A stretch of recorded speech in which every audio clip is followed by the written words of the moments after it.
Napahiyaw si Angelica nung umagang yun at agad tumakbo papasok ang nanay niya. Pero pagbukas ng ilaw, wala namang tao. Masamang panaginip lang yun, mahina niyang sabi habang yakap si Angelica. Pero hindi nakatulog ulit sa Angelica. Dahil hindi yun unang beses. Taon-taon, tuwing sasapit ang karawan niya, bumabalik yung matandang lalaki. Abalang nanay niya sa paghahanda ng simpleng salo-salo. Unti-unting napupuno ang maliit nilang bahay. May nagkukwentuhan, may kumakain, may tumatawa, pero si Angelica hindi mapakali. Tahimik lang siyang nakaupo habang pinagmamasdan ang bawat sulok ng bahay. At doon niya ulit nakita yung lolo niya.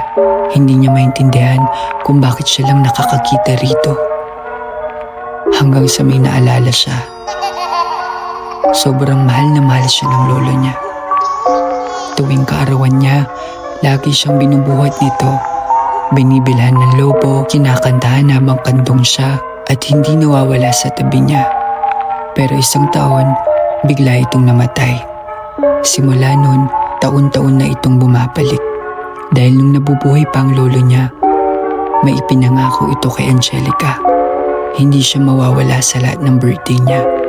At ngayong araw, habang masayang nagsasalo-salo ang lahat, nakaupo lang ulit ang lolo niya sa gitna ng handaan.